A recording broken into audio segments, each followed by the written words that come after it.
आप प्रभु का मंदिर हैं। You are the temple of God. इधर सिगरेट, शराब, टोबैको, इपको पेस्ट मत रखो।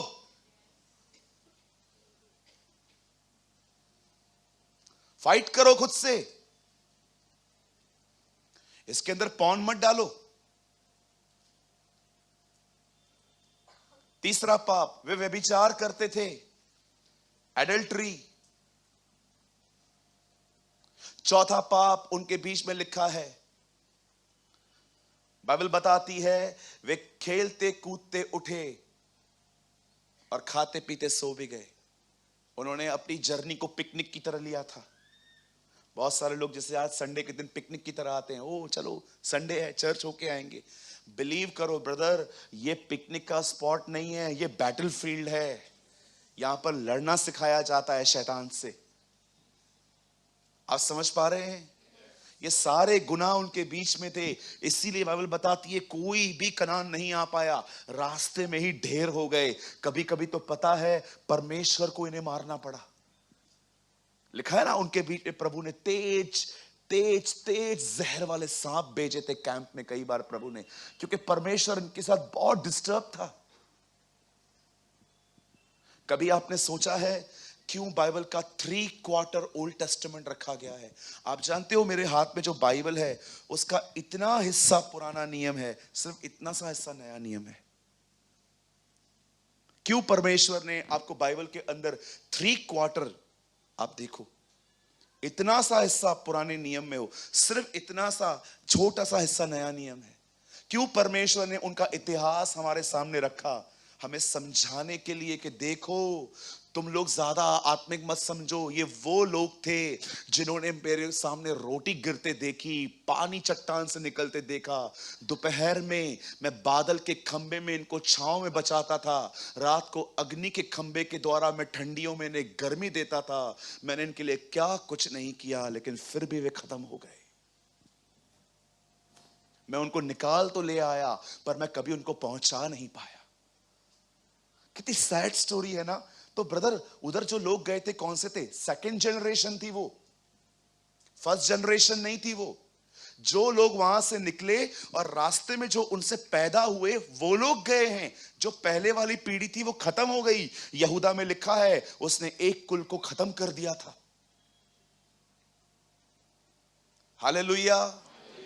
आप समझ रहे हैं? He bring us out। Brother वो लगाइए थीम वर्ड, वो हमें निकाल लाया ताकि ये परमेश्वर की मर्जी थी। It was the will of God कि ये लोग जो यहां से निकले हैं ना, ये वहां पर पहुंचे, लेकिन कोई भी नहीं आ पाया। He brought us out to bring us in। वो निकाल लाया ताकि अंदर ले जाए। वैसे ही मैं आपको कुछ समझाना चाहता हूं। अब आइए सब सामने देखिए, बिलीव कीजिए प्रीचिंग अभी भी स्टार्ट नहीं हुई है, अब करूंगा मैं। ओके ब्रदर, अब सब यहां देखिए, एक वर्ड लगाइए, कोलोसियंस 1:13। आप भी खोल सकते हैं कुलिस्सों की किताब और उसका पहला अध्याय और उसका 13 वचन।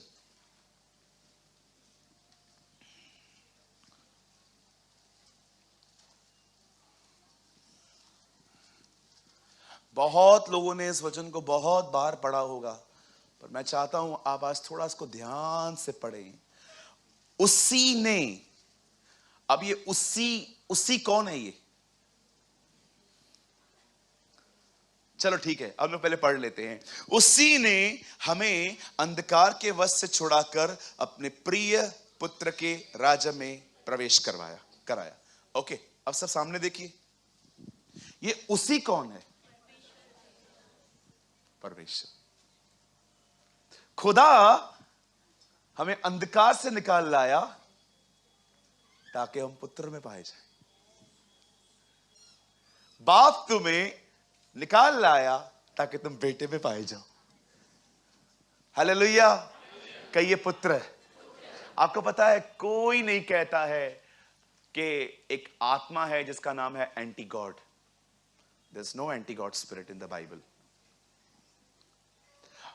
आपने पढ़ा यस, कुछ लोग होते हैं जो एथियस्ट होते हैं, जो बिल्कुल नहीं मानते, मैं उनकी बात नहीं कर रहा हूं कि कभी आपने सुना है एंटी गॉड स्पिरिट, परमेश्वर विरोधी आत्मा? इस दुनिया में सब बिलीव करते हैं कि एक खुदा है, लोगों से अलग अलग नामों में भी कहते हैं, लेकिन बाइबल बताती है the spirit of anti Christ. लेकिन लोग बिलीव नहीं करते हैं कि यीशु उसका बेटा है। मैं आपको कहना चाहता हूं, बाइबल बताती है जो यह मानता नहीं कि प्रभु यीशु मसीह देह में आया, वही तो मसीह की आत्मा, विरोधी की आत्मा है। बहुत लोग कहते हैं यस खुदा है, हम जानते हैं, सारे रास्ते उसकी तरफ जाते हैं, ये हम लोग पढ़ते आए हैं, पर मैं आपसे पूछना चाहता हूं, क्यों हम लोग ये नहीं मानते कि यीशु उसका पुत्र है, उसका बेटा है? अरे आपको मैं क्रिश्चियंस में ऐसे ग्रुप दिखा सकता हूं, मसीह लोगों के अंदर, जिनको बेटा चाहिए ही नहीं, क्योंकि बेटा ही सबको जोड़ता है ना। कुछ लोग उसको इतिहास से निकालने की कोशिश कर रहे हैं, कुछ लोग उसको बाइबल में से निकालने की कोशिश कर रहे हैं, है ना? लेकिन मैं आपको बताना चाहता हूं, मैं जब तक जिंदा हूं, मैं तब तक ये बिलीव करता रहूंगा कि यीशु खुदा का बेटा है। I believe he is a son of God, वो उसका पुत्र है। अब बड़े ध्यान से देखिए, उसी ने, इट मींस परमेश्वर ने हमें अंधकार के वश से छुड़ाकर अपने प्रिय पुत्र के राज्य में प्रवेश कराया।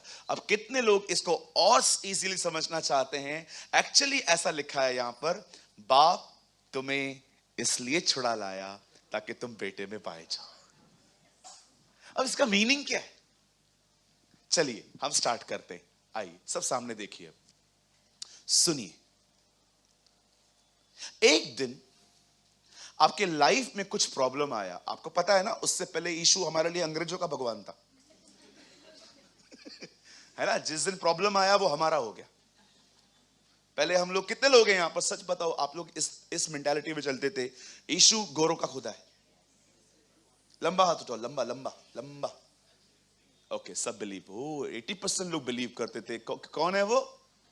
अंग्रेजों का बचवा है ना? उसको बात करनी भी है तो इंग्लिश सीखना पड़ेगा, है ना? उसके पास जाना पड़ेगा, father in the name of Jesus of Nazareth. वो समझता ही नहीं है ना? परमेश्वर के पास भी एक ट्रांसलेटर है, जैसे बता दो क्या बोल रहा है।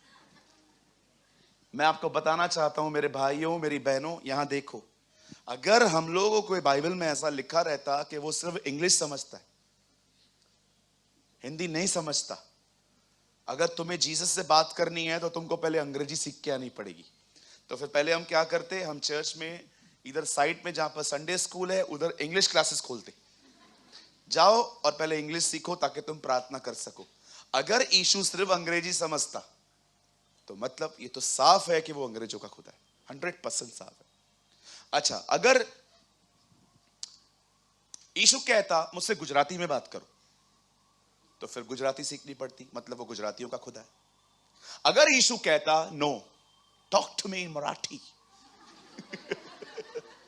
मुझसे मराठी में बात कर, तो फिर हम लोग को मराठी क्लासेस लगाना पड़ता। हम जाते और ऐसे झूठ झूठ सीख के आते, प्रभु तुम्हें चांगला आहे, तुम्हें भरा आहे, तुम्हें शान खूब खूब शान आए, मला द्या,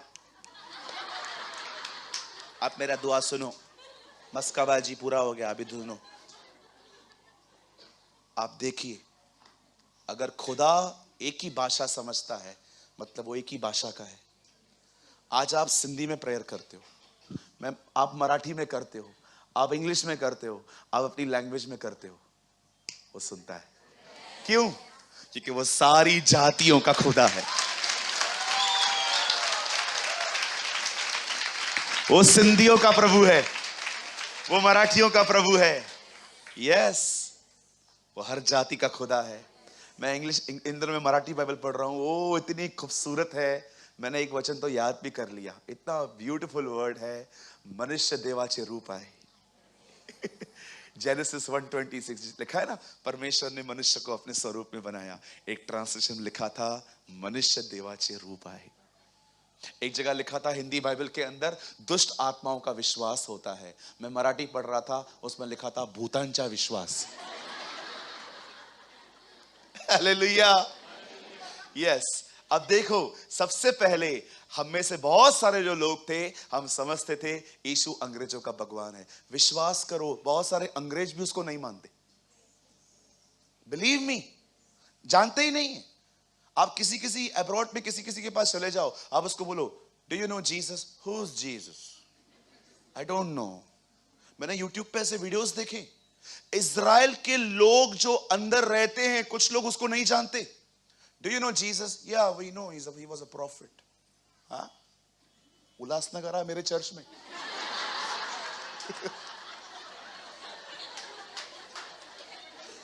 इधर आ, तुझे पता चलेगा वो नबी नहीं है, वो उसका बेटा है। हालेलुया। मैंने YouTube पे एक दिन सर्च किया, मैंने कहा देखो यार इजराइल के लोग क्या कहते हैं यीशु के लिए। तो एक अंकल थे, हर एक से इंटरव्यू ले रहे थे। तो रास्ते पे गोरी मिली, उसको बोलते हैं, डू यू नो जीसस? हाँ, अंग्रेजों को गोरा ही कहते हैं। हाँ, गोरी दीदी मिली तो यू नो, उससे भैया हु इज जीसस? बोलती है I don't know, I know he is a founder of Christian religion. क्या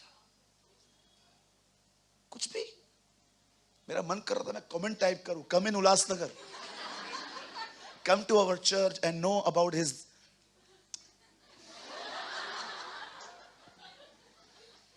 भाई वो कोई कारपेंटर नहीं था, उसने कारपेंटरी का काम किया था। वो सिर्फ मरियम का पुत्र नहीं है, he is a son of God. वो जीवते परमेश्वर का पुत्र है। और कितनी बड़ी बात है, जिनके लिए गया उन्होंने रिजेक्ट कर दिया, और देखो हमने उसे जान लिया। इसीलिए यशाया कहता है, जो जाति मेरी कहलाई भी नहीं जाती थी, मैं उन्हीं में पाया जाता हूं। आमेन। या ईश्वर के लिए ताली बजाएंगे। थैंक यू लॉर्ड, हमारा चुनाव करने के लिए, हमें चुनने के लिए। हम आपको महिमा और आदर देते हैं। लेकिन एक चीज याद रखना, पॉल कहता है उनका ठुकराया जाना तुम्हारा स्वीकारना हुआ है। और ये बात याद रखना, जब परमेश्वर ने स्वाभाविक को न छोड़ा तो वो जंगली को भी नहीं छोड़ेगा। और ये बात याद रख, जड़ तुझे नहीं, ओ सॉरी, तू जड़ को नहीं, जड़ तुझे संभालती है।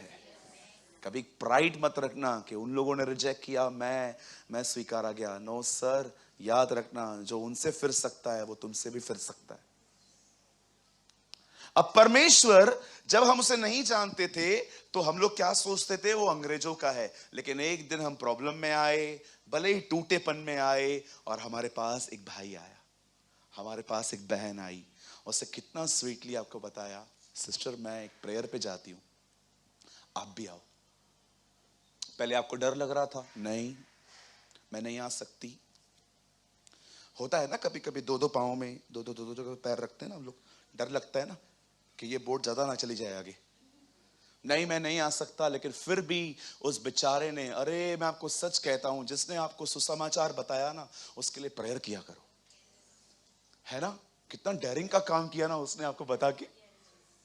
गॉस्पेल प्रीच करते करते लोगों की मौतें हुई हैं, लोगों को मार दिया गया है। इसीलिए पौल तीमुथियुस को कहता है, समय असमय तैयार रहे, मेरे साथ दुख उठा और सुसमाचार का प्रचार कर। याद रखिए, क्रिश्चियंस के बीच में प्रीच करना बहुत आसान है, नॉन क्रिश्चियंस को गॉस्पेल बताना इट्स डिफिकल्ट। अप्रिशिएट करना चाहिए उन लोगों को, बेचारे जो अन्य जातियों के पास जाके ट्रैक्स बांटते हैं, लोगों को गॉस्पेल देते हैं, उन्हें यीशु मसीह के बारे में बताते हैं। अगर कोई भी ऐसा है, salute you, I salute your struggle. मैं सलाम करता हूं आपको, कीप इट अप। अरे हम बताते हैं, आप भरते हो, है ना। हमें अप्रिशिएट करना चाहिए ऐसे लोगों को जो इस तरह की सेवा करते हैं। और आपको पता है, एक समय आता है जब परमेश्वर देखते हैं ना कि कोई आदमी इस तरह से सेवा कर रहा है, परमेश्वर उसके बाद उसके लिए पुलपिट मिनिस्ट्री स्टार्ट करता है। आमेन। आइए सब सामने देखिए, एक दिन वो आपके पास आए और उन्होंने आपको गॉस्पेल बताया। उसके बाद आप गॉस्पेल को सुन के यहां आए, और आप जैसे यहां पर आए, प्रभु ने आपके लिए महान काम किए। आपकी बीमारी चंगा कर दी, उससे दुष्ट आत्मा निकाली।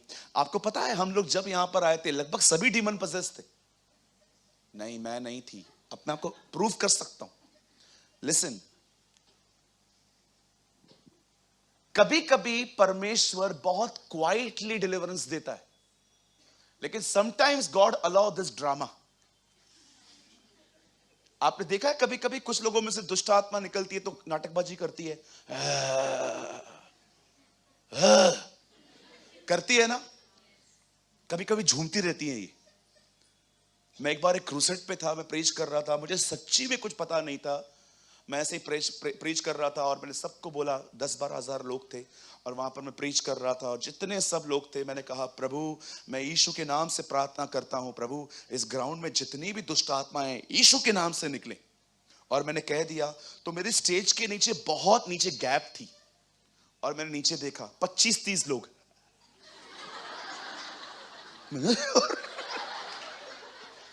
फिर मैंने एक पास्टर को बोला आइए।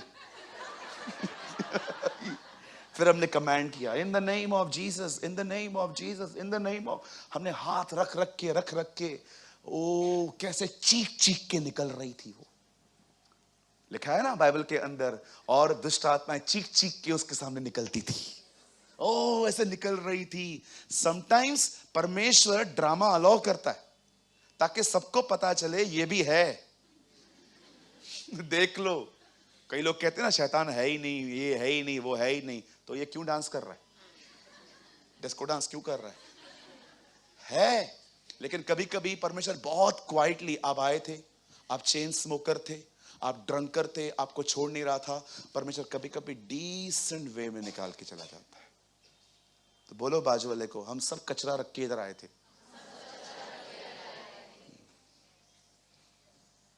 एग्री? अगर एग्री नहीं हो तो आज भी चांस है, निकाल लो।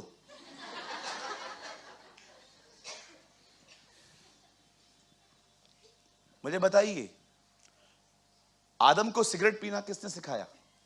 आदम मतलब आदमी, हम सब आदम में से निकले ना, सब वो उत्पत्ति वाले को मत पकड़ो। सारा ब्लेम जेनेसिस पे डालते हैं हम लोग, काश ये लोग नहीं करते, कर नहीं करते, वो पढ़ लिया ना, वो किया, अभी तू क्यों कर रहा है सेम बात? ये एक वचन को पकड़ के बहनों को कंडेम मत करो, हवा ने पाप किया, हवा ने पाप किया, हवा ने पाप किया। आज की हवा क्या कर रही है? आप भी तो वही कर रहे हो, ब्लेम तो कर रहे हो ना।